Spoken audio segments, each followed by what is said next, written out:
Whitmore raised an eyebrow and gestured for him to continue. Malik turned to the jury, his gaze steady, unwavering. The prosecution wants you to believe that finding my fingerprints in a car means I stole it. That's the story they're selling. But let's think about this logically. He took a measured step forward, making sure to hold each juror's gaze before continuing. Let's say you walk into a department store and try on a jacket. You put your hands in the pockets, maybe zip it up. Then you put it back on the rack and walk out. A few hours later, someone shoplifts that same jacket. He tilted his head slightly, his voice still calm but carrying a sharp undertone. Would the fact that your fingerprints are on it mean you stole it? A few jurors exchanged glances. Someone in the gallery murmured under their breath. Hargrove's shoulders stiffened. Malik didn't let them recover. The car in question was parked outside a Quick Mart hours before the alleged theft. I was inside that store with 3 friends. When we walked past the car, I leaned against it. I even opened the door, because it was already unlocked. The air shifted. A gasp came from somewhere in the crowd. Whitmore's eyes narrowed slightly, his fingers tightening around the gavel. Malik's voice remained steady. I didn't take the car. I didn't drive it. I didn't steal anything from inside. It was just a dumb moment of curiosity. He let that sit. Then, in a voice that cut through the silence like a blade, he asked, "Does touching something make you a criminal?" Hargrove flipped through his notes furiously, his polished confidence fraying at the edges. Your Honor, forensic evidence places the defendant at the scene. Does it? Malik interrupted smoothly. He turned to Whitmore. That brings me to my next question. Another slow step forward. Was the forensic specialist who processed my fingerprints subpoenaed to testify today? Whitmore blinked, caught slightly off guard. Even Hargrove hesitated. A long pause. Then, reluctantly, no. Malik nodded, as if that was exactly the answer he expected. So let me get this straight. His voice remained calm, but the sharpness beneath it was undeniable. The state is using forensic evidence to try and convict me, but they didn't think it was necessary to bring in the actual specialist who processed that evidence. The jury was leaning forward now. Hargrove opened his mouth, but Malik wasn't done. No opportunity for me to cross-examine them. No chance to ask about the chain of custody. No way to challenge the accuracy of the analysis. Just trust us, it's solid evidence. Another beat of silence. Then, with a hint of amusement in his voice, Malik added, interesting. Whitmore pinched the bridge of his nose, exhaling slowly. This was no longer the open and shut case he thought it was. And Malik wasn't finished. Your Honor, Malik said, his voice level but firm, I'd like to enter into evidence an official statement from the owner of the stolen vehicle. Whitmore frowned. The owner? Malik nodded.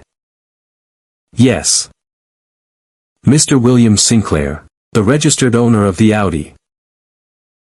He reached into his folder and pulled out a printed transcript. For some reason, his statement was never included in the prosecution's filings. Hargrove shifted uncomfortably. Malik turned to him. Do you recall what Mr. Sinclair told officers the night his car was reported stolen? Hargrove stayed silent. Because he already knew. Malik didn't wait for him to speak. Instead, he read aloud from the transcript. I left my car running when I ran inside the gas station. Some kid must have jumped in and taken off. But it wasn't the guy you arrested. I saw the kid. He was white. The courtroom erupted. Judge Whitmore banged his gavel. Reporters scribbled furiously in their notebooks. The gallery was in chaos. Malik held up the paper. This is from the original police report. He turned back to Whitmore. The arresting officer omitted it from his testimony. The prosecution ignored it. And yet, they want this jury to believe that I, someone who doesn't even match the description of the real thief, was guilty beyond a reasonable doubt. Hargrove was speechless. Whitmore exhaled slowly, gripping his gavel tighter. He looked at Malik for a long time, then finally at the jury. Then, in a clear, measured voice, he spoke the words that would change everything. Case dismissed. Silence. Then, chaos. Half the courtroom erupted. Some in outrage. Some in quiet relief. Reporters rushed to the exits, phones already dialing editors. Malik stood still. He let the moment settle. Let the truth sink in. Judge Whitmore, still gripping his gavel, looked at Malik with an unreadable expression. And for the first time that day, he didn't see a clueless teen. He saw something else. Something far more dangerous. He saw a man who had just made the system blink first. The system blinked first. A heavy silence settled over the Fulton County Courthouse, thick and suffocating. The sound of Judge Richard Whitmore pinching the bridge of his nose was almost deafening against the backdrop of a courtroom that had, for the first time that day, fallen utterly still. The air of arrogance that once surrounded prosecutor Daniel Hargrove had dissipated, replaced with a brittle frustration. His hands gripped the edge of his desk as though steadying himself against a tide he hadn't expected. This case was supposed to be an easy conviction, another defendant, another closed file, another statistic. But Malik Carter wasn't done yet. Because the next thing he was about to say would change everything. Malik took a measured step forward, his presence commanding yet unshaken. Your Honor, he began, his voice steady, I'd like to enter into evidence an official statement from the owner of the vehicle in question. Judge Whitmore frowned. The owner? Malik nodded. Yes. Mr. William Sinclair, the registered owner of the Audi A6. The gallery murmured. Whitmore's frown deepened. And why am I just now hearing about this? Malik turned to Hargrove, the predatory edge in his stare unmistakable. That's a question for the prosecution. Hargrove's jaw tightened. Malik let the silence stretch, let the weight of the unspoken accusation settle on the jury. Then, he pulled out a printed transcript from his file. Do you recall what Mr. Sinclair told officers the night his car was reported stolen? Hargrove didn't answer. Because he knew. And so did Malik. Without waiting for a response, Malik read aloud. I left my car running when I ran inside the gas station. Some kid must have jumped in and taken off. But it wasn't the guy you arrested. I saw the kid, and he was white. A collective gasp rippled through the courtroom. Judge Whitmore's grip tightened around his gavel. The stenographer stopped typing mid-sentence. Even the bailiff, who had been smirking just minutes ago, was now frozen in place. Malik held up the paper. "This is from the original police report." His tone didn't waver. The same report the prosecution conveniently never mentioned. He turned back to Whitmore, watching as the judge's expression darkened. The arresting officer omitted this from his testimony. His voice cut through the courtroom like a razor. The prosecution ignored it. A beat of silence. Then, with quiet conviction, Malik delivered the final blow. "And yet, they want this jury to believe that I, someone who doesn't even match the description of the real thief, am guilty beyond a reasonable doubt." Hargrove lurched forward, scrambling. "Your Honor, this is irrelevant." His voice cracked slightly as he rushed to recover. Whitmore snapped his gaze toward him. Malik's stare never wavered. "No, it isn't." His tone didn't rise. But it didn't have to. It was sharper than a blade. "I wasn't caught in possession of the vehicle. I was arrested blocks away, walking home with snacks." The gallery shifted. Jurors exchanged glances. "I wasn't in the car. I wasn't near the car. I wasn't running from anything." Malik took a step forward. "The only thing tying me to this case is bad police work." He let his words hang in the air before adding, "and assumptions." Whitmore let out a slow breath, rubbing his temple. The case was unraveling. Fast. And everyone knew it. Malik turned back to the jury, his voice measured, his expression unreadable. The real suspect got away that night. The officers found a black kid in the same general area and decided that was close enough. A tense silence filled the room. Judge Whitmore cleared his throat and adjusted his glasses. "Does the prosecution have anything further?" Hargrove stood stiff. His face flushed, his hands clenching into fists. "No, Your Honor." Judge Whitmore exhaled slowly. He looked at Malik for a long time. Then, he glanced at the jury. Finally, he leaned forward and spoke. "Case dismissed." For a heartbeat, the courtroom was completely still. Then, chaos. Half the room erupted. Some in disbelief. Some in quiet relief.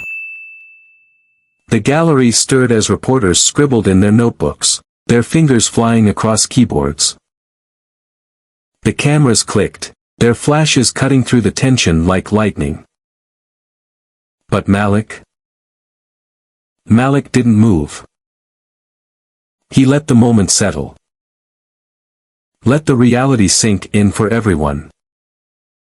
Judge Whitmore, still gripping his gavel, looked at Malik with an unreadable expression. And for the first time that day, he didn't see a reckless teenager. He saw something else. Recognition. Maybe even regret. Malik met his gaze. Then, he turned to leave. He had nothing else to prove. But just as he reached the door, Whitmore's voice cut through the noise. "Mr. Carter." Malik stopped but didn't turn.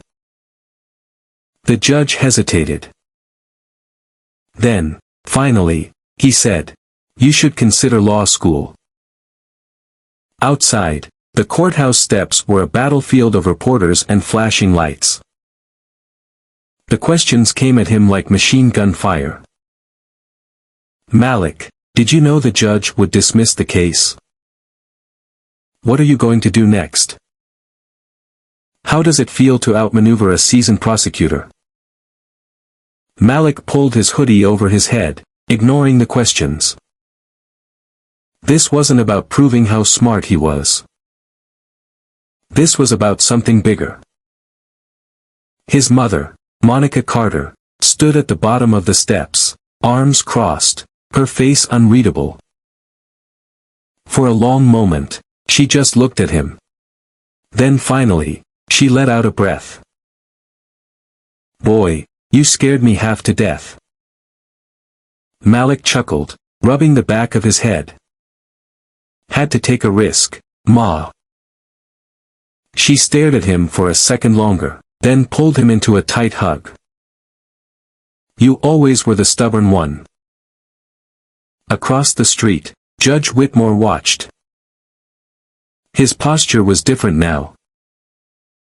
The arrogance was gone. His expression wasn't amused anymore. It was something else. Something closer to reflection. He hadn't expected this case to be anything more than routine. But now he knew. He'd remember this one. Because Malik Carter had done something most people never could. He had made the system look at itself. And for once, it blinked first. How many other cases had gone this way? How many innocent people had been convicted, not because of evidence, but because of bias? Malik had the knowledge to fight back. But what about the ones who didn't? This wasn't just about one case. It was about all of them. And this courtroom wouldn't be the last one Malik stood in. But next time, he wouldn't be the defendant. He'd be the attorney. And when that day came, he wouldn't be alone. The lesson we should learn from the story. Malik Carter's story isn't just about one young man beating the odds, it's about the deeper flaws in the justice system that too often convict people not because of solid evidence, but because of assumptions, shortcuts, and bias. If Malik hadn't known the law, if he hadn't been able to defend himself with intelligence and precision, he would have been just another statistic, another young black man caught in a system that wasn't built to give him the benefit of the doubt. Think about that for a moment. How many people don't get that chance? How many people sit in prison cells right now, convicted because an officer took a shortcut, a prosecutor ignored inconvenient facts, or a judge was too comfortable assuming guilt? Malik was lucky, not because he was innocent, but because he had the knowledge to fight back. But what about the ones who don't? This case unraveled because Malik knew how to question the right things, expose contradictions, and hold the prosecution accountable. But in a fair system, he shouldn't have had to do that. The burden of proof is supposed to be on the state, yet too often, people, especially young black men, are forced to prove their innocence rather than the prosecution proving their guilt. The reality is, most defendants don't have the luxury of knowing the law better than their public defender. Many don't even get a proper defense at all. And the people in power, judges, prosecutors, police officers, count on that. They count on cases moving quickly, on jurors trusting authority without question, on young men pleading guilty out of fear instead of fighting back. But the system isn't just made of laws, it's made of people. And people can change. Malik's story is proof that when someone challenges the system, when they refuse to be another easy conviction, the cracks start to show. His fight wasn't just for himself, it was for every person who has ever been wrongfully accused, unfairly sentenced, or overlooked by a system that prioritizes convictions over truth. So now, the question is, what are we going to do about it? The first step. Awareness. We need to have these conversations, expose these patterns, and refuse to let injustice be swept under the rug. And that's where you come in. If this story made you think, even for a second, then do something about it. Hit that like button to help spread this message. Share this video so more people can hear this story. Subscribe for more powerful stories that expose the truth, challenge injustice, and spark real conversations. Because next time, it might not be Malik. It might be someone you know.